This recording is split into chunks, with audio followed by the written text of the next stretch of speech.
मंत्री अनुप्रिया पटेल पर एक बड़ा बयान है उनका। जातीय जनगणना के बिना आरक्षण ना बटें, ये अनुप्रिया पटेल ने कहा है। पिछड़ों को बांटने की ये साजिश है, अनुप्रिया पटेल ये भी कह रही हैं। इनकी बात जरा ध्यान से सुनिएगा। सामाजिक न्याय समिति की रिपोर्ट पर इन्होंने सवाल उठाया है और क्या कहा है वो भी जानेंगे और समझेंगे। जातीय जनगणना के बिना आरक्षण ना बांटें, आरक्षण में विभाजन नहीं तो वोट नहीं, यानी ये राजभर कह रहे हैं। अब बड़ी समझने की बात यह है कि राजभर राज्य में सहयोगी हैं और साथ ही साथ अनुप्रिया पटेल केंद्र में। हेमंत चौधरी इस वक्त हमारे साथ जुड़े हुए हैं अपने दल से। हेमंत जी, अब तो आप अपनी सरकार के खिलाफ बोल रहे हैं। केंद्रीय मंत्री अनुप्रिया पटेल कह रही हैं कि जातीय जनगणना के बिना आरक्षण ना बांटें। ये किस बिहाफ पर आप कह रहे हैं?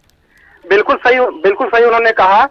हम तो ये कह रहे हैं कि आप बांट दो, आरक्षण बांट दो, लेकिन उसका कोई वैज्ञानिक आधार होना चाहिए ना। आप जो जातिगत जनगणना हुई है उसको आप पब्लिश करो, जनता के सामने उसको तो लाओ कि कौन कितने प्रतिशत है। अगर मान लीजिए कोई जाति का बंदा 1% है तो उसको 1% आरक्षण मिलना चाहिए। जो 10% है उसको 10% मिलना चाहिए, ना कि 5% मिलना चाहिए या 2% मिलना चाहिए। हम तो अब लेकिन उसका वैज्ञानिक आधार कुछ हो। तो वैज्ञानिक आधार क्या होना चाहिए? हुई है उसको आपकी पार्टी क्या मान रही है? वैज्ञानिक आधार क्या होना चाहिए? वैज्ञानिक आधार हम कह रहे हैं कि सरकार कह रही है कि जातिगत जनगणना हमने कराया है। अच्छा, तो आपने कराया है तो उसको पब्लिश करो। पब्लिश करोगे तो आपको पता चल जाएगा कि यादव कितना है, कुर्मी कितना है, कहार कितना है, प्रजापति कितना है, सबका पता चल जाएगा। उस हिसाब से आप जो है पिछड़ी जात को बांटो। अभी जब पता ही नहीं है कि कितना प्रतिशत कौन है तो इसमें साजिश कहां दिख रही है आपको? हो हेमंत जी, इसमें साजिश कहां दिख रही है आपको? देखिए, साजिश कहीं ना कहीं तो है ही है। कैसे? अब ऐसे तो मैं नहीं बोल सकता, लेकिन साजिश कहीं ना कहीं। अरे आपकी नेता एक केंद्र सरकार की मुखालफत कर रही है जनता के बीच में और आप बोलने में घबरा रहे हैं। प्रदेश का एक धड़ा नहीं, हम बोल रहे हैं ना। प्रदेश का एक धड़ा ये नहीं चाह रहा है कि प्रधानमंत्री मोदी जी दोबारा प्रधानमंत्री हों। वो ये चाह रहा है कि किसी तरह इनको तोड़ फोड़ करके इनके जो सहयोगी दल हैं उनको हटाओ और प्रधानमंत्री इनको दोबारा ना बनने दिया जाए। बिल्कुल हेमंत चौधरी जी, आप हमारे साथ जुड़े रहिए। अरुण राजभर भी जुड़े हैं हमारे साथ, ये भाजपा से हैं। अरुण राजभर जी, आपका भी बहुत स्वागत। आप क्यों विरोध कर रहे हैं इस बात का? क्या वजह है? कहां से साजिश नजर आ रही है? देखिए, जिस तरीके से भारतीय जनता पार्टी ने 2017 में वादा किया था कि हम पिछड़ों को हिस्सेदारी देंगे, हम 80 पिछड़ों को हिस्सेदारी देंगे, हम 80 पिछड़ों को हिस्सेदारी देंगे, हिस्सेदारी कहीं नजर नहीं आई देते हुए। लेकिन प्रधानमंत्री जी आज जिस तरीके से कैबिनेट में ये 10% सवर्णों को आरक्षण देने की बात कर रहे हैं, जो 27% पिछड़ों को मिल रहा है उसको बढ़ा करके 54% क्यों नहीं कर रहे हैं? क्योंकि इनकी जनसंख्या 54% है। 54% को हिस्सेदारी देने के लिए इनके पास कैबिनेट में प्रस्ताव लाने का समय नहीं है। लेकिन ये सिर्फ SC से नाराज सवर्णों को खुश करने के लिए ये 10% जो अरुण राजभर जी वो तो ये कहते हैं ना, जुमला है। अरुण राजभर जी वो तो ये कहते हैं कि सबका साथ सबका विकास। अब उनके लिए तो सवर्ण भी उन्हीं की जनता है ना। अगर वो गरीब है तो आर्थिक आधार पर दे रहे हैं, आर्थिक आधार पर देने की बात कह रहे हैं। आरक्षण तो मिल ही रहा है, लेकिन जो 27% 50% कैसे मिल रहा है? इसमें कुछ ही मजबूत जातियां इसका लाभ उठा रही हैं। जो कमजोर जातियां हैं इनको आरक्षण देने के लिए जो सामाजिक न्याय समिति बनी है उस रिपोर्ट को क्यों नहीं लागू करते हैं? माननीय प्रधानमंत्री जी क्यों नहीं सदन में लाते हैं कि जो 27% उसको बढ़ाकर 54% किया जाए? इसको करने के लिए कुछ नहीं, ये जितने भी ड्रामा इस समय हो रहे हैं सब चुनावी जुमले हैं। ये सिर्फ चुनाव में अरे उन्होंने तो कैबिनेट में फैसला ले लिया। हेमंत चौधरी जी, उनको जो फैसला लेना था कैबिनेट में ले लिया, अब आप क्या करेंगे? नहीं, अगर इस तरह से जो है ये लोग लागू करेंगे, जो पिछड़ा जो आरक्षण मिल रहा है उसको अलग अलग ये बिना किसी वैज्ञानिक आधार का ये लोग बांटेंगे, तो इसका विरोध अपना दल करेगी। ओपी मिश्रा जी, हमें वैज्ञानिक आधार बता दें। ठीक है, ओपी मिश्रा भी जुड़ गए, भारतीय जनता पार्टी के प्रदेश प्रवक्ता हैं। ओपी मिश्रा जी, आपका स्वागत है। आपके दो सहयोगी दल जुड़े हैं, अरुण राजभर हैं, ये सुभाषपा से हैं, और हेमंत चौधरी जी हैं अपना दल से। बड़े गुस्से में क्यों दिख रहे हैं?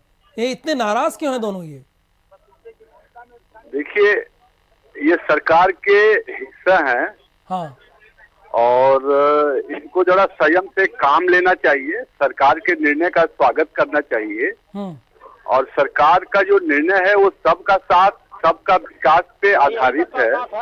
27% आरक्षण की बात कर रहे हैं, जो सामाजिक न्याय समिति की रिपोर्ट आई है, इसको लागू करने के लिए आप सबका साथ तो ले रहे हैं, लेकिन इसके विकास के बारे में नहीं सोच रहे हैं। इसको लागू करने के लिए आपके पास फुर्सत नहीं है और SC/ST से नाराज समाज को खुश करने के लिए 10% आरक्षण देकर उनको खुश करने की तैयारी कर रहे हैं। क्या इसको आप लोकसभा में बात करा लेंगे, लेकिन राज्यसभा में क्या बात करा पाएंगे? नहीं करा पाएंगे। स्वागत हो रहा है। अरे सर, भारत की छोड़िए, उत्तर प्रदेश की बात करिए। संकीर्ण मानसिकता से ऊपर आके इस फैसले का स्वागत करना चाहिए। इसमें सबका साथ, सबका विकास के एजेंडे बिल्कुल पार्टी आगे लेके जा कर रहे रहे हैं। हैं अपना सबको अलग अलग बात के जो है सबका साथ सबका विकास कर रहे हैं। जिसकी भागीदारी 10% है उसको 2% देने की तैयारी हो रही है। उसकी भागीदारी है उसको 8% दिया जाने की तैयारी है। पहले से है 50% ऑलरेडी। चलिए ठीक है, प्लीज साइलेंस, सवालों का 50% प्लीज। अरुण राजभर जी, हेमंत चौधरी जी, आप और ओपी मिश्रा जी, आप आप शांत रहिए। तो हेमंत चौधरी जी, अब आप क्या करेंगे? उनको जो फैसला लेना था तो उन्होंने ले लिया, अब ओपी मिश्रा को घेरने से क्या? जो फैसला लेना था ले लिए उन्होंने। वो तो कह रहे हैं कि सबका साथ सबका विकास, आप लोग भी साथ आइए। अब आपका स्टेप क्या होगा, कदम क्या होगा? नहीं, देखिए, अगर बिना वैज्ञानिक आधार के आरक्षण का बंटवारा हुआ, अरे वैज्ञानिक कहाँ, इसमें आर्थिक की बात कह रहे हैं हेमंत चौधरी जी। वैज्ञानिक तो है ही है, सुनिए, इसमें वैज्ञानिक ही है। अपनी सामाजिक आधार पे रहा है और समाज के हर हिस्से की उत्तर प्रदेश में अगर भागीदारी होनी चाहिए और जो भागीदारी नहीं हुई है, जो बच गया था, उसको भारतीय जनता पार्टी की सरकार ने आगे आकर उस पर काम किया। देश में स्वागत होगा और इनको स्वागत करना चाहिए। सुनते हैं ना, ओपी मिश्रा जी कह रहे हैं। ओपी मिश्रा जी दोनों तो बोलने ही नहीं दे रहे हैं आपको, आप ही के सहयोगी हैं। मैंने तो पूरा मौका दिया आपको। भारतीय जनता पार्टी का एक एजेंडा है और वो अपने एजेंडे पे काम कर रही है। और अगर सवर्णों में जो गरीब हैं, जो कुचले हैं, अगर उनको आरक्षण देंगे तो इसमें क्या बुराई, क्या है इसमें, क्या बुराई है? क्या बुराई है? हम भी बता रहे हैं, इसमें किस बात हम भी बता रहे हैं। जो अगले हैं, पहली बात अगर आरक्षण की का प्रयास किया भारतीय जनता पार्टी ने, तो उसमें विरोध किस बात है? हमें नहीं समझना था कि उसमें किसी का विरोध होना चाहिए। अच्छा ओपी मिश्रा जी, ये इतना देर से फैसला आपने क्यों लिया? जो 3 राज्यों में सवालों में, या पहले वाली बात नहीं है, फैसला तो फैसला है। वो देर हो या पहले, उसकी टाइमिंग से कोई सवाल नहीं है। हाँ, चुनाव आया है तो सिर्फ चुनाव में वोट लेने देखिए, चुनाव की बात नहीं है। देखिए, कोई इसमें चुनाव की बात नहीं है। चुनाव तो आएंगे और जाएंगे।